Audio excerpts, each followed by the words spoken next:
Dalam hidup kami bersyukur sebab kami punya Allah seperti Engkau ya Tuhan.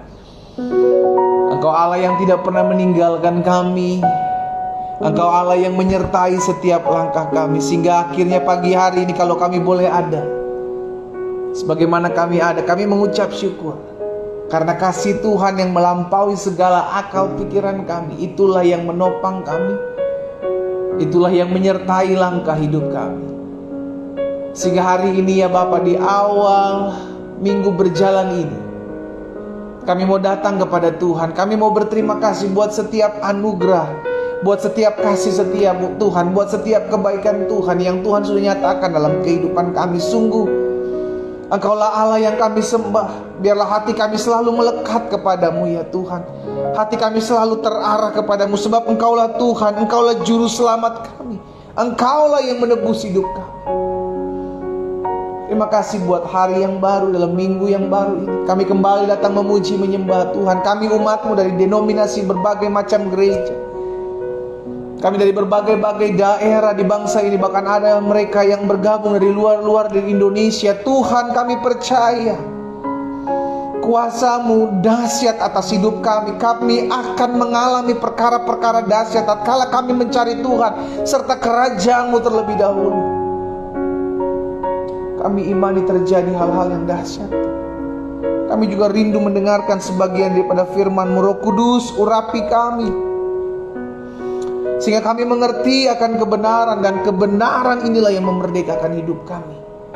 Sembuhkan yang sakit Allah, kuatkan yang lemah, beri penghiburan kepada yang susah. Sehingga pagi hari ini kami melalui firman-Mu ya Tuhan, kami dikuatkan. Di dalam nama Yesus kami berdoa. Haleluya. Amin. Amin. Amin. Puji Tuhan. Shalom, selamat pagi Bapak Ibu Saudara dikasih dalam Tuhan. Bersyukur hari ini kita boleh kembali mengadakan ibadah doa pagi dalam anugerah Tuhan, dalam kasih setia Tuhan.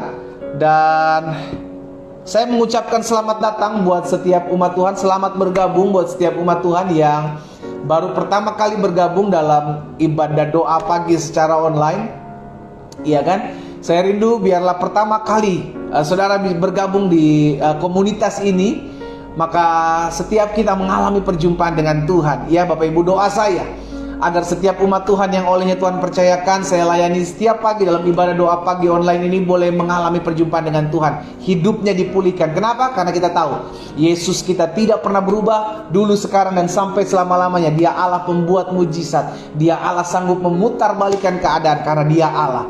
Baginya tidak ada perkara yang mustahil. Bagian kita cari Dia, bagian kita dekat dengannya, bagian kita memuji menyembah Dia, dan bagian Dia, Allah kita, akan memulihkan kehidupan kita. Haleluya, puji Tuhan. Saudara dikasih dalam Tuhan, kita sedang menyelesaikan rangkaian serial khotbah mengalami hidup yang dipulihkan. Ada 18 serial saya bagikan buat setiap umat Tuhan, dan saya sudah bagikan di akun YouTube channel saya, ya kan, Glenn Latuheru. Jadi setiap Bapak Ibu yang rindu belajar lebih lagi untuk semakin hari semakin mengenal kasih Tuhan, dan semakin hari semakin tahu akan kebenaran firman Tuhan, bisa kembali belajar di sana ya Bapak Ibu ya. Dan hari ini kita masuk dalam serial khotbah yang baru, yang saya sebut dengan bahasa saya, yakni membangun. Membangun apa? Membangun suasana sorga di tengah-tengah rumah tangga, di tengah-tengah keluarga. Kenapa? Karena sedianya Tuhan hadir. Ketika Tuhan hadir, maka ada suasana sorga di dalam rumah tangga, di dalam keluarga. Tetapi bagian kita pun harus kita kerjakan. Sama-sama bilang sama saya harus kerjakan.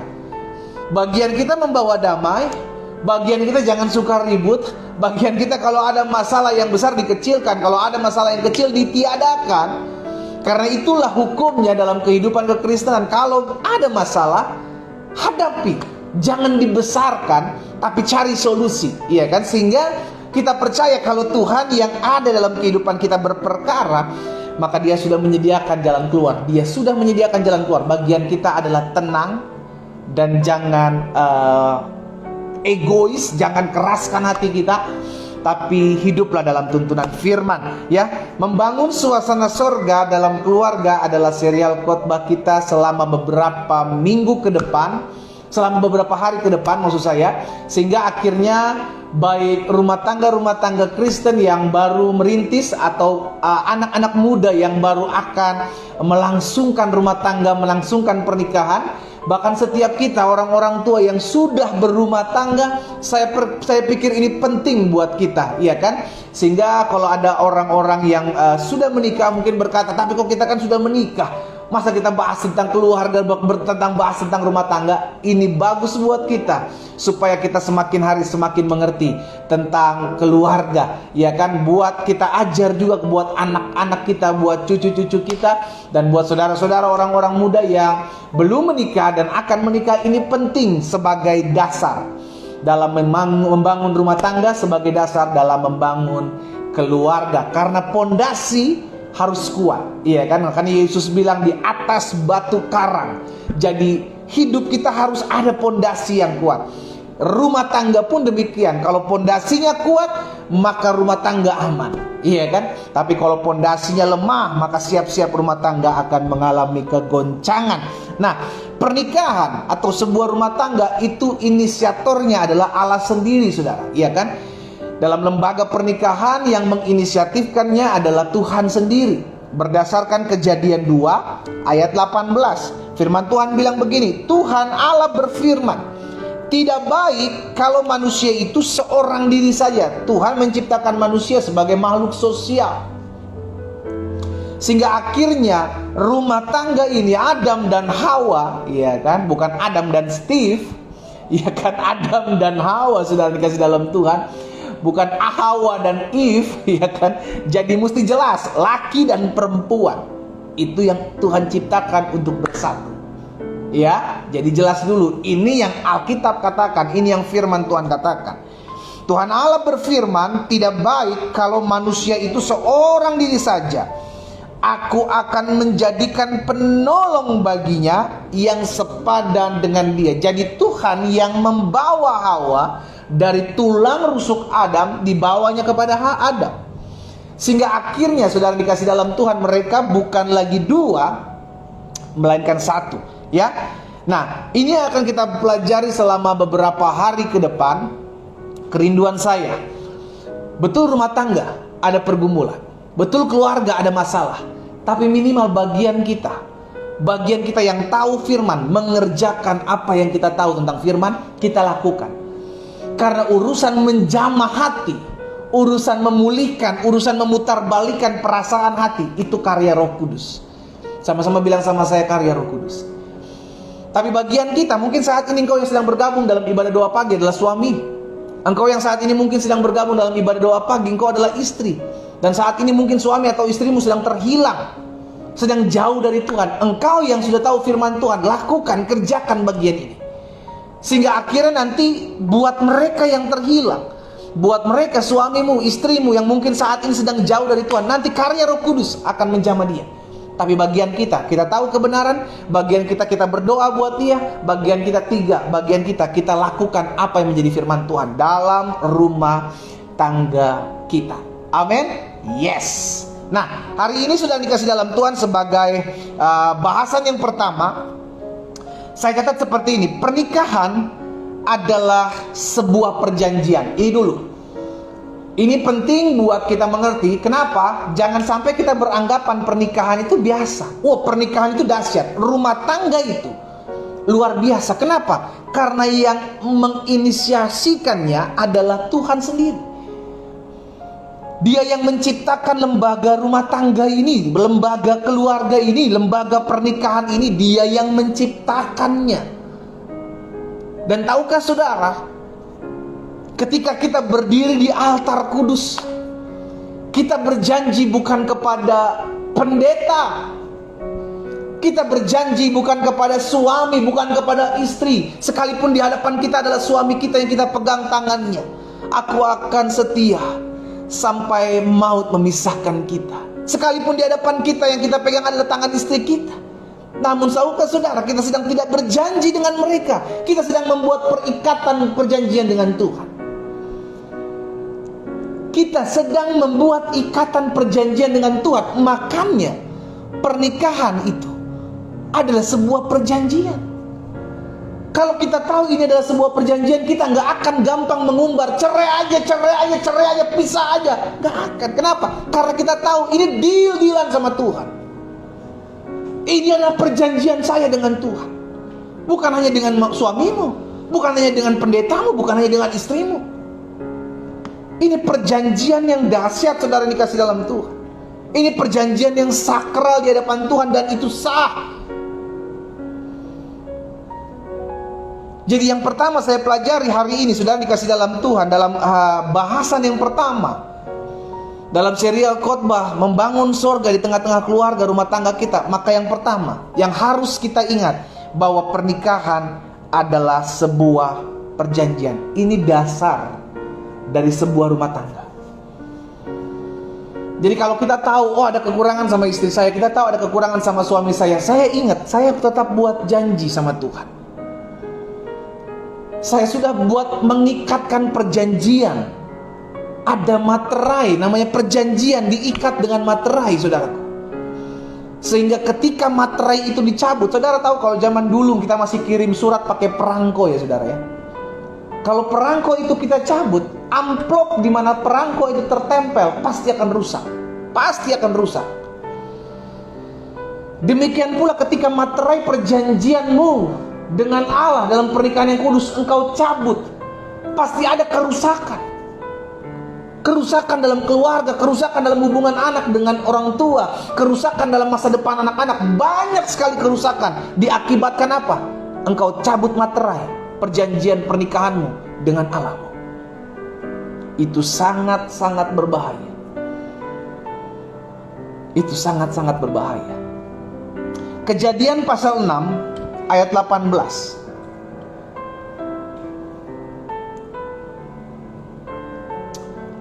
Apa yang firman Tuhan katakan di sana?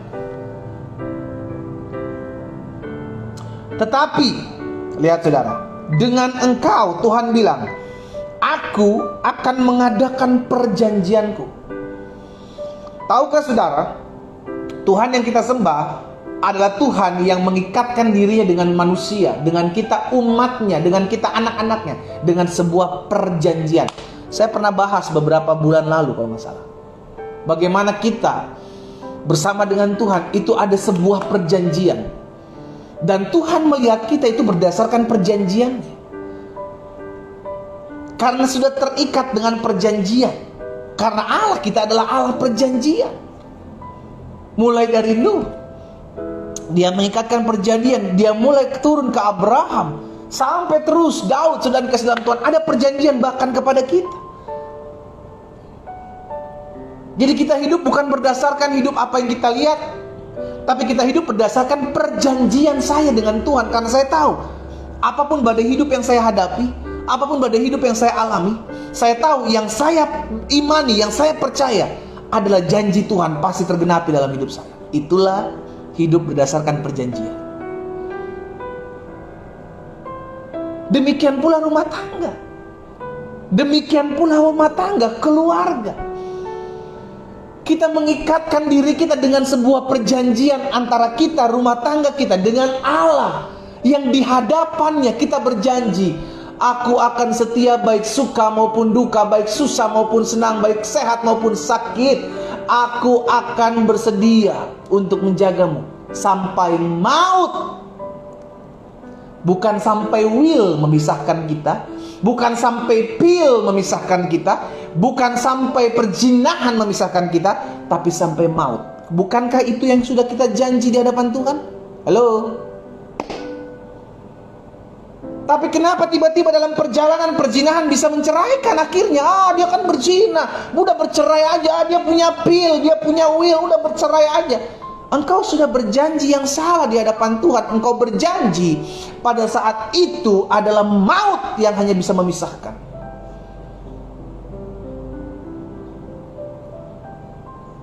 Iya toh? Bukankah itu yang sedang kita janjikan kemarin pada saat kita berdiri di altar kudus Tuhan?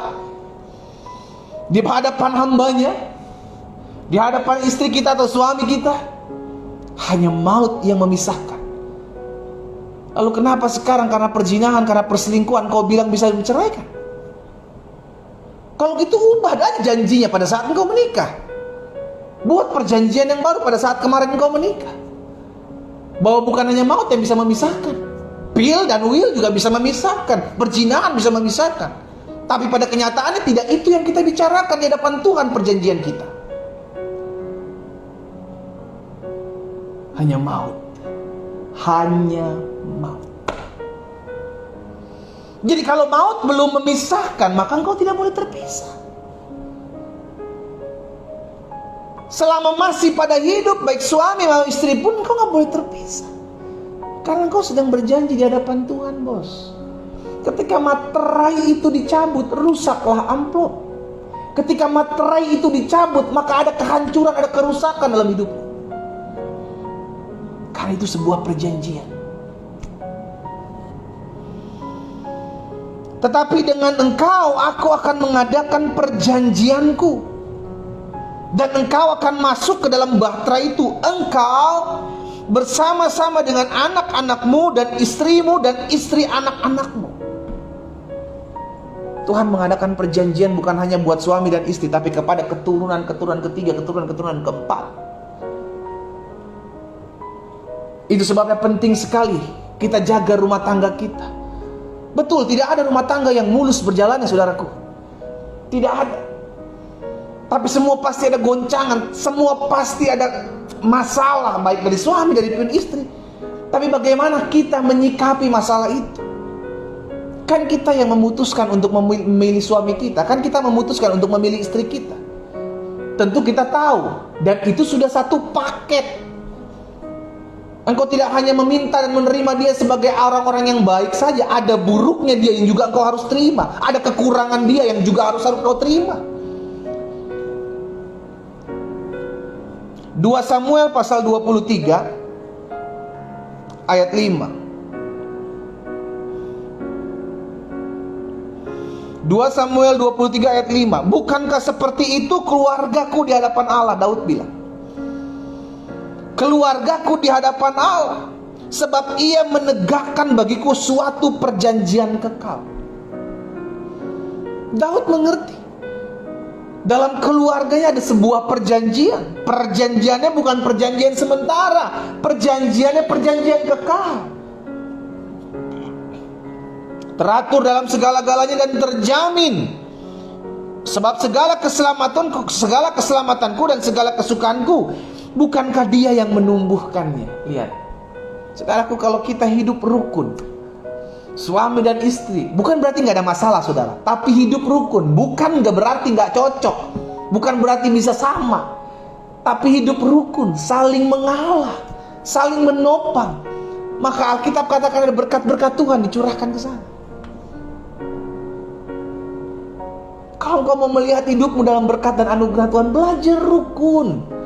Engkau suami dengan istri, anak dengan orang tua, mertua dengan menantu, adik dengan kakak, hidup rukun. Sebab ke sana, kemana? Ke tempat di mana ada kerukunan. Ke sanalah berkat-berkat Tuhan curahkan. Nah, jadi saya pelajari begini, saudara. Kenapa ada banyak orang bilang gampang bentar-bentar cerai, gampang ngomongin pisah, gampang ngomong cerai, ada masalah sedikit udah pisah aja. Ada pergumulan sedikit udah cerai aja. Kenapa ada orang banyak berbicara seperti itu rumah tangga? Nah, saya pelajari ada konsep-konsep yang salah, konsep-konsep yang keliru tentang sebuah pernikahan. Yang pertama, konsep kelirunya adalah ada banyak orang menganggap sebuah pernikahan atau sebuah rumah tangga itu sebagai tempat rekreasi atau tempat hiburan. Maksudnya apa? Kalau kita pergi ke tempat rekreasi gitu kan, tempat hiburan, kalau di Jakarta tuh kira-kira ada Dufan, iya kan saudara? Orang masuk ke sana itu hanya pada saat dia mengalami kesenangan. Jadi gue pengen masuk Dufan, gue pengen masuk tempat hiburan, tempat rekreasi. Selama di tempat rekreasi sana senang, selama tempat rekreasi sana enjoy, maka dia akan ada di dalam sana. Tetapi ketika tempat rekreasi tersebut, tempat hiburan tersebut sudah mulai menjenuhkan, maka dia akan keluar. Udah yuk pulang yuk, Udah nggak enak nih tempatnya, udah bosen gue, udah semua nih udah gue jalanin, udah pulang. Ada banyak orang menganggap rumah tangga sebagai tempat hiburan, sehingga hanya ketika ada kesenangan di dalamnya, dia tetap tinggal dalam rumah tangga tersebut. Tapi ketika di dalam rumah tangga tersebut sudah ada kebosanan, di dalam rumah tangga tersebut sudah ada kehampaan, udah garing antara suami dengan istri, udah nggak bisa terkomunikasi dengan baik, maka dia beranggapan bahwa udah waktunya saya keluar. Ini berbahaya. Ya, ini sangat-sangat berbahaya. Jadi ada orang yang berpikir ya rumah tangga itu hanya sebagai tempat hiburan. Ini sebagai tempat rekreasi. Ya karena saya udah single ya, udah bosen ya, udah sekarang saya cari ini yang baru deh, suasana baru, apa saya menikah deh. Jadi membangun rumah tangganya hanya berdasarkan pengen seneng, sehingga ketika tidak dapati kesenangan dalam rumah tangga, dia pilih keluar. Ini bahaya. Ini bahaya. Makanya engkau orang-orang muda dengar baik. Kalau engkau cari pasangan hidup, tahu betul siapa dia. Tahu betul apa yang menjadi kekurangannya. Nggak usah cari kelebihannya. Kelebihan mah gampang disyukuri. Ada banyak orang keluar dari rumah tangga ketika dia tahu pasangannya punya kekurangan ini, kekurangan ini, kekurangan ini. Cari tahu benar kekurangannya dan pikir, kira-kira dengan kekurangan ini saya sanggup gak jalan hidup sama dia seumur hidup. Jangan mikirin nanti pas sudah menikah, udah terlambat. Kalau udah menikah tutup mata aja saudara. Iya kan? Tapi kalau belum menikah, lu buka mata besar-besar, lihat siapa pasangan lu. Ini orang-orang muda dengar baik. Buka mata ketika engkau masa pacaran, buka mata besar-besar. Tapi tutup matamu rapat-rapat ketika engkau sudah masuk dalam sebuah pernikahan. Karena engkau sudah memilih dia. Ya, jadi ada orang-orang jenis seperti ini. Dia masuk dalam sebuah rumah tangga hanya untuk enjoy, hanya untuk hiburan. Ketika sudah tidak ada lagi ditemukan kesenangan dalam rumah tangga, maka dia memundur, dia keluar dari rumah tangga tersebut. Yang kedua, ada orang-orang yang menganggap sebuah pernikahan itu, rumah tangga itu sebagai sebuah permainan, sebagai sebuah game. Maksudnya apa sebuah permainan? Jadi selama permainan itu saya bisa menguasai, maka saya akan terus main. Tapi ketika saya sudah mulai kalah, maka saya keluar. Ini bahaya, ini bahaya. Ada banyak orang berpikir ya kan, ya udahlah, kita dalam rumah tangga ini lihat aja. Sehingga akhirnya gini, dalam rumah tangga hanya cari siapa yang menang, siapa yang kalah, siapa yang salah, siapa yang benar. Itu ciri-ciri orang yang menganggap rumah tangga sebagai sebuah permainan. Ya coba-cobalah. Kalau gua menang ya gua lanjut. Tapi kalau gua kalah ya gua keluar. Sedang dikasih dalam Tuhan. Hal ini berbahaya. Sehingga akhirnya dari rumah tangga nantinya, ketika egonya tidak terpuaskan, dia menganggap diri gue kalah. Gue sebagai seorang istri udah kalah. Gue sebagai seorang suami udah kalah. Udah gue mundur aja deh. Kayaknya gak bagus nih buat kesehatan gue. Saudara, ada orang-orang yang menganggap diri sebagai pernikahan sebagai permainan. Kalau gua menang gua lanjut, tapi kalau gua kalah ya udah berarti game over. Permainan selesai. Ya, jadi ada yang sebagai sarana hiburan, ada yang sebagai sebuah permainan, dan yang terakhir ada yang sebagai sebuah bisnis, saudara. Maksudnya apa sebuah bisnis? Dia menganggap rumah tangga itu sebagai sesuatu yang wah banyak untungnya gitu loh. Lagi masih single, dia bilang, oh enak ya kalau berumah tangga, bisa punya suami, jalan kemana-mana berdua, bisa punya istri, jalan kemana-mana berdua, enak ya nanti punya anak, nanti begini, nanti begini. Dan ketika dia memasuki rumah tangga, ternyata tidak sesuai dengan apa yang dia katakan sebelumnya pada saat dia single. Sehingga akhirnya dia bilang, waduh salah gue nih, kayaknya gue salah bisnis nih, salah berumah tangga nih. Udah gue cari bisnis yang lain. Ya kan orang bisnis begitu saudara kan. Jadi ketika dia mengambil sebuah keputusan untuk memulai karir dia di bisnis dia, karena dia udah punya berpikir, nanti gue akan untung ini, gue nanti akan cuan ini, gue akan untung ini, gue akan cuan ini. Wah, dia udah mulai berpikir. Nggak ada orang mulai bisnis berpikirnya rugi, nggak ada. Dia akan berpikir, aduh gue untung ini, nanti gue untung ini, nanti gue dapat ini, nanti gue dapat ini.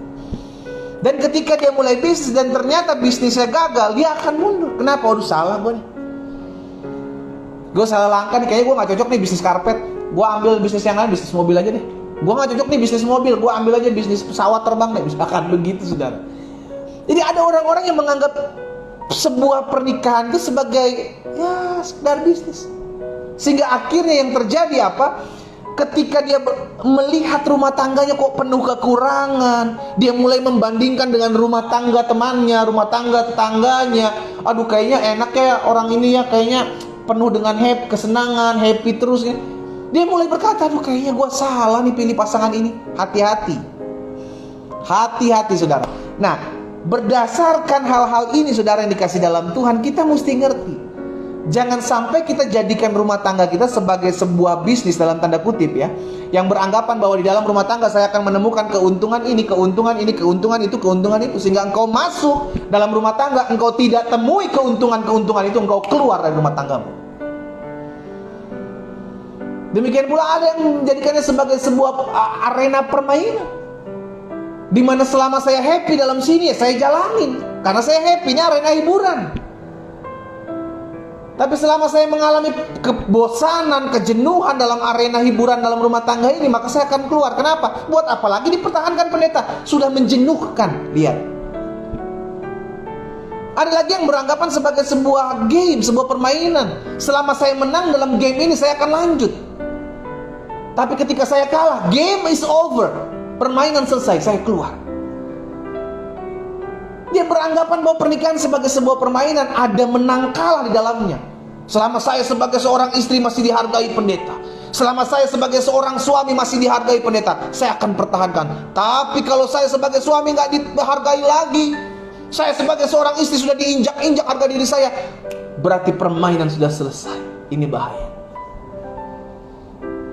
Akhirnya hidup kita udah memiliki dasar yang salah tentang sebuah rumah tangga. Kita memiliki dasar yang salah dalam sebuah keluarga. Akhirnya kita membangun sesuatu yang keliru. Dan ini yang berbahaya. Ya. Jadi akhirnya kita mesti mengerti, pernikahan bukanlah sebuah permainan di mana dalamnya ada game over, di dalamnya ada menang dan kalah. Pernikahan juga bukan sebuah arena bermain, di dalamnya enjoy asik. Selama enjoy asik saya pertahankan. Tapi udah bosan, udah jenuh, saya keluar. Dia bukan arena permainan. Pernikahan adalah sebuah perjanjian. Dan pernikahan juga bukan sebuah bisnis yang di dalamnya ada keuntungan-keuntungan yang saya dapatkan. Ketika saya rugi dalam rumah tangga, saya keluar dari rumah tangga itu. Bukan seperti itu. Ya. Jadi pernikahan bukan arena permainan, ibadah, rumah tangga atau keluarga bukanlah tempat di mana kita bermain, bukan juga tempat di mana seperti kita berbisnis, bukan juga tempat di mana kita bisa masuk dalam sebuah arena kesenangan. Tapi itu adalah sebuah perjanjian. Sama-sama bilang sama saya, perjanjian. Ada covenant, ada perjanjian antara saudara dengan Tuhan. Bukan hanya saudara dengan pendeta, bukan hanya saudara dengan pasangan saudara, tapi saudara dengan Tuhan. Ini yang penting, ya. Nah, karena perjanjian, karena pernikahan adalah sebuah perjanjian, dengar. Karena pernikahan adalah sebuah perjanjian, maka yang pertama, wah ini jelas. Apa yang dipersatukan Allah tidak boleh diceraikan oleh manusia. Ini udah hukumnya. Matius 19 ayat 6. Demikianlah mereka bukan lagi dua, melainkan satu. Karena itu apa yang telah dipersatukan Allah tidak boleh. Itu udah jelas. Kalimat itu gak perlu ditafsirkan lagi. Namanya tidak boleh, ya tidak boleh. Tidak boleh diceraikan manusia. Apa yang sudah dipersatukan Allah, lihat saudara, inilah perjanjiannya. Engkau sudah disatukan, mereka bukan lagi dua, melainkan satu. Saudara dan suami saudara, saudara dan istri saudara bukan lagi dua di pemandangan mata Tuhan. Manusia bisa melihat engkau sebagai dua pribadi. suami dan istri. Tapi di pemandangan mata Tuhan kau lagi bukan dua, kau satu. Saudara dan pasangan saudara adalah satu di hadapan Tuhan. Dan ketika satu itu dipisahkan, maka ada luka. Kenapa? Karena yang sudah ditempel, terpisahkan, akan ada luka. Dan luka itu akan merembet kemana-mana, menjalar kemana-mana, akhirnya menghancurkan hidupmu. Ini berbahaya. Akhirnya kita mengerti karena pernikahan adalah sebuah perjanjian, maka apa yang dipersatukan Allah tidak boleh dipisahkan, tidak boleh diceraikan manusia. Hati-hati, hukumnya sudah jelas. Tapi kalau engkau masih kekeh, engkau masih tetap teguh hatimu, keras hatimu untuk tetap bercerai, ya kan, kita sebagai hamba Tuhan cuma mengingatkan firman, iya kan, mengingatkan kebenaran. Keputusan ada di saudara. Kita nggak bisa memaksa, tapi kita kasih tahu apa konsekuensinya, sehingga dengan sadar kita bisa berpikir. Demikianlah mereka bukan lagi dua melainkan satu. Karena itu apa yang telah dipersatukan Allah tidak boleh diceraikan manusia. Maleakhi 2 ayat 16. Maleakhi pasal 2 ayat 16 bilang begini, sebab aku Tuhan membenci perceraian.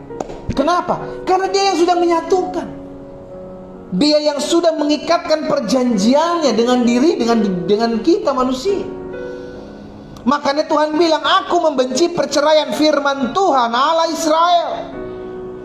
Juga orang yang menutupi pakaiannya dengan kekerasan, firman Tuhan semesta alam. Maka jagalah dirimu dan jangan berkhianat. Jadi jelas, apa yang dipersatukan Allah tidak boleh diceraikan manusia. Kenapa? Karena Allah benci, Allah murka terhadap perceraian. Karena itu adalah sebuah perjanjian. Ketika engkau bercerai, engkau membatalkan secara sepihak perjanjianmu dengan Allah. Dan itu ada hukumnya. Di bangsa kita aja ada hukumnya kalau perjanjian itu dilanggar, saudara. Kita sudah tanda tangan nih, kedua belah pihak, pihak satu, pihak dua, dibubuhi tanda tangan di atas materai, itu sah di mata hukum. Ketika salah satu, baik pihak satu atau pihak kedua, membatalkan secara sadar perjanjian itu, ada hukumnya. Ini dunia, apalagi Tuhan. Di hadapan Tuhan itu udah hukumnya. Engkau diikat oleh perjanjian antara suami dengan istri. Dan ketika engkau memaksakan diri untuk menggagalkan secara sepihak perjanjian itu, maka ada konsekuensinya. Ya. Jadi yang pertama, karena pernikahan adalah sebuah perjanjian, bukan arena bermain, bukan sebuah permainan, sebuah game, dan juga bukan sebuah bisnis. Karena dia adalah sebuah perjanjian, maka dengar, apa yang dipersatukan Allah tidak boleh ceraikan manusia. Apapun itu, siapapun dia. Yang kedua, karena pernikahan adalah sebuah perjanjian, maka pernikahan harus dijaga dan dirawat.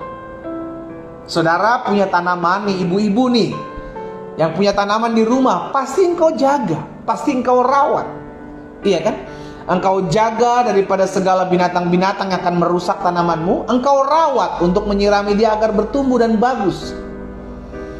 Demikian pula pernikahan, demikian pula rumah tangga, harus ada maintenance-nya, harus ada perawatannya. Dia jaga, dirawat. Bagaimana cara menjaga? Bagaimana cara merawat rumah tangga? Yang pertama, belajar untuk menciptakan suasana damai. Ingat, suasana damai harus diciptakan, nggak datang dengan sendirinya. Engkau sebagai suami, engkau pulang kerja capek, maka istri berusahalah menciptakan kedamaian, kasih makan. Suami-suami itu perlu dikenyangkan dulu perutnya, baru dia otaknya tenang, saudaraku. Iya kan? Berbeda dengan istri. Kalau istri bukan soal perut, istri soal dompet. Dompetnya penuh, otaknya tenang. Jadi ini mesti kita tahu, suami-suami tahu kekurangan istri, istri-istri tahu kekurangan suami. Suami kalau baru pulang kerja, jangan langsung lu sambut dengan kata-kata, saudara. Ya istri-istri ya. Tapi apa? Kasih makan dulu. Kenyangin dulu laki lu kenyang, perut penuh, otak aman, tenang. Lu baru ngomong. Mungkin pula sebaliknya istri-istri. Kalau istri-istri lagi banyak ngomong cerewet, kasih penuh dompetnya suami-suami. Kasih penuh dompetnya, dia akan diam. Jadi saudara dikasih dalam Tuhan, kita mesti tahu hal-hal seperti ini. Supaya apa? Supaya kita bisa mendatangkan damai dalam rumah tangga kita, dalam keluarga kita. Sehingga akhirnya kita dalam rumah tangga pun, dalam keluarga kita pun tenang gitu loh. Bukan gak ada masalah. Pasti ada masalah, tidak ada rumah tangga tidak ada masalah. Bahkan orang kembar siam aja punya masalah, ketidakcocokan satu dengan yang lain. Apalagi kita dengan pasangan kita. Jenis kelamin sudah berbeda.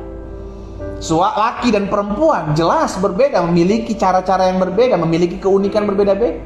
Apalagi kita dari latar belakang yang berbeda, suami berbeda latar belakang, istri berbeda latar belakang. Pasti ada ketidakcocokan.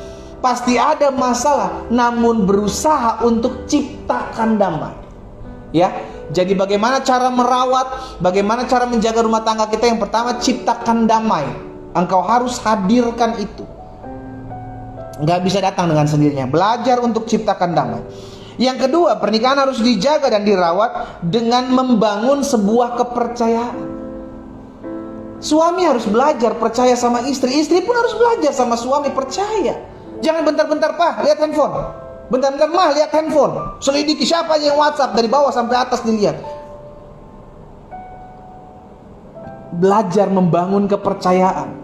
Karena ketika kepercayaan sudah rusak, maka hal itu akan timbul kesakit-hatian, timbul ketidakpercayaan. Dan rumah tangga yang didasari dengan ketidakpercayaan sebentar bertahannya, saudara. Karena apa? Ada cemburuan. Ada rasa nggak secure, sudah dikasih dalam Tuhan. Ada suami gue udah pulang nggak lama, udah lama nggak pulang nih, istri gue udah lama nih nggak pulang nih, kemana nih? Kenapa? Karena nggak ada rasa percaya. Nah, bagaimana cara merawat dan menjaga rumah tangga keluarga kita? Yang pertama, belajar untuk menciptakan suasana damai. Yang kedua, belajar untuk membangun kepercayaan. Belajar percaya sama suami, belajar percaya sama istrimu. Tapi pendeta, suami saya nggak bisa dipercaya nih, saya lihat WhatsAppnya selingkuh terus, saya lihat nih WhatsApp pekerjaannya. Pak, Bu, dengar baik. Kalau engkau tidak bisa menjaga suamimu 24 jam nonstop, engkau doakan suamimu, engkau doakan istrimu, biar Tuhan dan malaikat yang menjaga dia. Kita nggak bisa menjaga pasangan kita 24 jam nonstop. Kemana kita ikutin dia? Nggak bisa. Tapi Tuhan kita, dia punya mata di segala tempat. Dia yang akan menjaga, menyertai, bahkan melindungi hatinya untuk selalu takut akan Tuhan. Doakan suamimu, doakan istrimu. Ketika mereka keluar rumah, engkau tidak tahu apa yang mereka lakukan, doakan dia di rumah. Itu menjadi pagar perlindungan buat pasanganmu. Ya, belajar bangun kepercayaan. Ketika engkau sudah doakan pasanganmu di rumah, belajar percaya. Tuhan, aku tidak bisa melihat pasanganku di luar sana, tapi aku percaya Tuhan, Engkau menjaga dia karena aku berdoa buat dia. Haleluya. Yang ketiga, bagaimana pernikahan harus dijaga dan dirawat? Yang pertama, ciptakan suasana damai. Suasana damai tidak datang dengan sendiri, tapi harus diciptakan. Yang kedua, bagaimana menjaga dan merawat rumah tangga? Belajar bangun kepercayaan terhadap pasanganmu. Jangan bentar-bentar curigaan. Kalau engkau curiga, doakan, jangan dicurigai. Doakan dan percaya bahwa Tuhan menjaga dan menyertai. Dan yang ketiga, pernikahan harus dijaga dan dirawat dengan belajar saling menghargai. Karena suamimu punya kekurangan, istrimu punya kekurangan. Kalau engkau lihat pasanganmu punya kekurangan, jangan hakimi. Kenapa? Karena sadar kita pun masih punya kekurangan. Amin. Jangan engkau hanya lihat pasanganmu aja kekurangannya, lihat juga dong, kan engkau punya kekurangan. Kalau engkau mau dihargai, belajar untuk menghargai. Bukankah itu hukum Kristus? Apapun juga yang engkau kehendaki untuk orang lain lakukan kepadamu, lakukan itu kepada mereka terlebih dahulu. Bahasa dunianya jangan nyubit kalau engkau nggak mau dicubit. Iya kan? Sehingga akhirnya kita mengerti, kalau saya mau dihargai, saya harus belajar menghargai pasangan saya. Kalau saya mau dihormati, saya harus belajar menghormati pasangan saya. Kalau saya mau pasangan saya jujur sama saya harus jujur sama pasangan saya.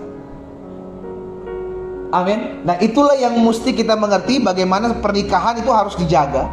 Pernikahan harus dirawat, rumah tangga harus dijaga, rumah tangga harus dirawat dengan yang pertama menciptakan suasana damai, yang kedua membangun kepercayaan, yang ketiga saling menghargai, dan yang keempat melengkapi kekurangan pasangan. Ingat, kita memilih pasangan kita sebagai istri kita, sebagai mama dari anak-anak kita. Kita memilih suami kita sebagai suami dan sebagai papa dari anak-anak kita. Kita tahu apa yang menjadi kekurangan dia tentunya. Karena itu belajar untuk menerima kekurangannya.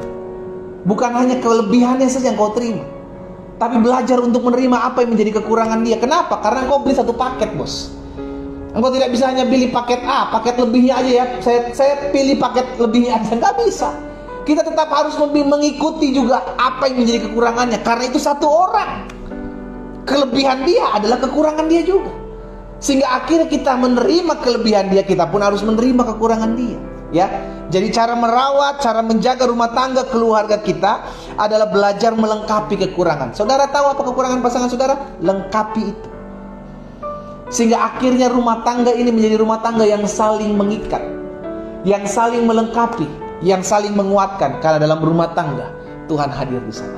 Ya, jadi saudara dikasih dalam Tuhan, hari ini kita belajar dalam bahasan serial khotbah tentang membangun sorga di tengah-tengah keluarga kita, di tengah-tengah rumah tangga kita. Yang pertama kita belajar pernikahan adalah sebuah perjanjian. Karena pernikahan adalah sebuah perjanjian, maka kita mesti tahu, kita jaga pernikahan kita, jangan bercerai, karena Allah membenci perceraian. Jaga rumah tanggamu, jaga pernikahanmu dengan cara mendoakan, dengan cara menghargai pasanganmu, dengan cara menciptakan kedamaian, dengan cara belajar membangun kepercayaan, sehingga akhirnya rumah tangga kita mengalami suasana surga di tengah-tengahnya. Mari kita berdoa. Kita datang kepada Tuhan. Bapa, kami bersyukur karena hari ini kami bahas dalam materi membangun surga di tengah-tengah rumah tangga keluarga kami. Kami bersyukur hari ini kami mendapatkan kebenaran. Kami mendapatkan satu rema di mana rumah tangga adalah sebuah perjanjian. Pernikahan adalah sebuah perjanjian antara kami dengan Allah. Bukan hanya kami dengan pasangan kami, bukan hanya kami dengan pendeta kami, tapi kami dengan Allah diikatkan dengan satu perjanjian, yakni perjanjian yang kudus, perjanjian yang sakral. Karena itu apa yang diikat oleh Tuhan, apa yang dipersatukan oleh Tuhan dalam pernikahan ini tidak boleh diceraikan oleh manusia. Dan bagian kami dalam kami menjalani betul tidak mudah. Ada pergumulan, ada tantangan, ada masalah. Mungkin itu suami kami, mungkin itu istri kami. Tapi kami belajar untuk melengkapi kekurangan pasangan kami. Kami belajar untuk menjaga, merawat rumah tangga kami ya Tuhan, dengan cara menghargai satu dengan yang lain, dengan cara menciptakan suasana yang damai, dengan cara membangun kepercayaan, dengan cara melengkapi kekurangan pasangan kami satu dengan yang lain. Sehingga akhirnya kami dapat merasakan hadirat Tuhan di tengah-tengah rumah tangga kami. Bapak, secara khusus hamba berdoa buat setiap rumah tangga Kristen, rumah tangga dari anak-anak Tuhan yang hari ini bergabung secara khusus dalam ibadah doa pagi. Hamba berdoa, hamba ucapkan berkat dalam nama Yesus. Tuhan yang menopang, Tuhan yang memberkati setiap rumah tangga ini. Setiap firman yang kami dengar pada pagi hari ini biar tertempel, terpatri dalam hati kami, menjadi rema dalam hidup kami, sehingga akhirnya saudara kami semua ya Tuhan Yesus mengalami rumah tangga yang dipenuhi dengan kedamaian. Karena di mana ada kerukunan, kesanalah berkat-berkat Tuhan curahkan. Kami berdoa hari ini ya Bapa, menyerahkan setiap rumah tangga dan anak-anak Tuhan. Mungkin ada suami yang telah ditinggalkan istrinya, ada istri yang telah ditinggalkan suaminya. Hamba juga berdoa buat mereka, biar Allah pulihkan rumah tangga mereka. Sehingga secara khusus dalam rangkaian kami mempelajari, membahas tentang membangun suasana sorga di tengah-tengah rumah tangga kami, keluarga kami, maka ada pemulihan, ada damai, ada kuasa Allah dinyatakan atas rumah tangga dari anak-anak Tuhan dalam nama Yesus. Terima kasih Bapa yang baik, kami bersuka cita karena hari ini kami belajar firman-Mu. Bapa, terima kasih, kami bersyukur. Pada akhirnya kami berdoa buat setiap pergumulan doa kami. Kami serahkan setiap permasalahan doa kami ke dalam tangan Tuhan. Kami percaya dan hamba bersyukur hamba boleh mendengar begitu banyak kesaksian dalam grup komunitas WhatsApp doa pagi ya Tuhan. Ada begitu banyak kesaksian yang dahsyat. Karena kami percaya doa orang benar bila dengan yakin didoakan sangat besar kuasanya. Karena kami percaya ketika kami berseru kepada Tuhan, Tuhan dengar doa kami. Tuhan menjawab doa kami jauh lebih dahsyat, jauh lebih luar biasa dari apa yang kami bayangkan dan pikirkan. Karena itu terus hamba berdoa buat setiap pergumulan umat-Mu hadapi, permasalahan apapun yang mereka hari-hari ini gumuli, baik masalah rumah tangga mereka, masalah pekerjaan mereka, usaha mereka, keuangan mereka, bahkan masalah kesehatan mereka, ya Bapak, hamba serahkan ke dalam tangan Tuhan yang kuat. Bahkan ada yang berdoa untuk mendapatkan pekerjaan, ada yang berdoa untuk mendapatkan pasangan hidup, ada yang berdoa untuk mendapatkan keturunan. Dalam nama Yesus, Allah berperkara atas hidup mereka. Mereka melihat kasih Tuhan, mereka melihat kuasa Tuhan, mereka melihat kemuliaan Allah dinyatakan atas hidup mereka. Kami percaya ada upah dalam kami mencari Tuhan. Kami percaya Tuhan tidak jauh dari hidup kami. Tuhan dalam hati dan hidup kami. Apa yang Tuhan taruh dalam hati hamba sudah hamba sampaikan. Hamba berdoa sehingga setiap kami umat Tuhan yang olehnya Tuhan percayakan setiap hari hamba layani dalam ibadah doa pagi ini, ya Tuhan, mereka bertumbuh dalam iman, ya Allah. Mereka punya pengalaman-pengalaman indah bersama Tuhan, sehingga mereka boleh memiliki iman yang melihat dengan kuasa Tuhan dinyatakan dalam hidup mereka. Terima kasih Bapa. Pada akhirnya kami berdoa, menyerahkan ke dalam tangan Tuhan jiwa-jiwa yang terus kami doakan, orang-orang yang kami kasihi, kerabat kami, mungkin keluarga kami. Tuhan, kami berdoa, nama-nama ini kami sebut. Setiap hari kami bawa di altar kudus Tuhan. Sebutkan nama mereka, saudara. Kita doakan mereka dalam nama Yesus. Tuhan menjamah nama-nama ini, Tuhan memulihkan nama-nama ini dalam nama Yesus, sehingga setiap mereka yang kami doakan setiap hari dijamah, dipulihkan, dilawat Allah, jiwanya dimenangkan di dalam nama Yesus. Tuhan, kami rindu melihat nama-nama yang kami sebutkan ini jiwanya diselamatkan. Izinkan kami mendengarnya, ya Allah, dalam nama Yesus. Terima kasih Bapa. Pada akhirnya kami berdoa buat bangsa kami Indonesia. Berkati Allah pemimpin kami, presiden, wakil presiden, jajaran menteri yang ada, pemerintahan yang ada di pusat, di daerah, Kapolri, Panglima TNI, Ketua BNPB, Ketua BNPT, KPK. Bahkan kami berdoa, ya Tuhan, buat setiap mereka yang berdiri di garda terdepan, setiap para dokter, para suster, para perawat rumah sakit, kesehatan, dalam nama Yesus. Tuhan memberkati bangsa ini, bangkit, bangsa ini pulih. Oh Tuhan, kami berdoa, ada hal-hal yang kami dengar di bangsa ini bahwa akan ada gelombang ketiga dari pandemi COVID. Tuhan, kami berdoa membatalkannya dalam nama Yesus, sehingga tidak ada gelombang ketiga atas pandemi COVID, melainkan ini akan terus turun dan akan menghilang dari bangsa kami dalam nama Yesus, dari dunia dalam nama Yesus. Tuhan campur tangan, dan kalau Tuhan berperkara tidak ada yang tidak mungkin untuk Tuhan kerjakan atas hidup kami. Jagai bangsa ini Tuhan, jagai bangsa ini, sehingga pandemi COVID lalu setiap kami umat Tuhan boleh beraktivitas, boleh kembali beribadah di rumah-rumah Tuhan. Terima kasih Bapa. Kami bersuka cita kami datang ke rumah Tuhan. Kami bersuka cita pagi hari ini kami memulai segala sesuatunya bersama dengan Tuhan. Hamba berdoa menyerahkan setiap umat Tuhan satu persatu dalam aktivitas mereka di sepanjang hari ini. Tuhan tolong, Tuhan pegang. Kalau mereka akan bertemu dengan orang-orang, Tuhan jaga, Tuhan sertai dalam nama Yesus. Damai sejahtera-Mu melingkupi mereka. Karena itu umat yang dikasihi Tuhan, dimanapun kau berada pagi hari ini, arahkan tangan-Mu kepada Tuhan Yesus. Pandang Dia dalam segala apapun yang kau hadapi. Hamba ucapkan berkat buat setiap umat-Mu, ya Bapa. Mereka mengangkat tangan menerima berkat yang datangnya daripada-Mu. Dalam berkat nama Bapa, Anak, dan Roh Kudus, dalam nama Yesus Kristus, Tuhan, turunlah berkat surgawi atas hidup mereka mulai hari ini sampai selama-lamanya, sehingga rumah tangga mereka diberkati, kesehatan mereka diberkati, ekonomi mereka diberkati. Hal-hal dahsyat Allah kerjakan dalam hidup mereka. Demi nama Yesus Kristus Tuhan kami berdoa. Haleluya. Sama-sama kita katakan amin. Tuhan Yesus memberkati setiap kita. Teman-teman di Facebook, jangan lupa bagikan kembali ibadah doa pagi ini, sehingga banyak umat Tuhan diberkati, sama seperti kita diberkati dan dipulihkan. Kita rindu melihat teman-teman kita yang ada di Facebook kita juga mengalami kuasa dan pemulihan dari Tuhan. Doa saya menyertai setiap kita. Ingat, bangun rumah tangga dalam kasih Tuhan. Selamat pagi, selamat beraktivitas. Tuhan Yesus memberkati. Shalom, shalom.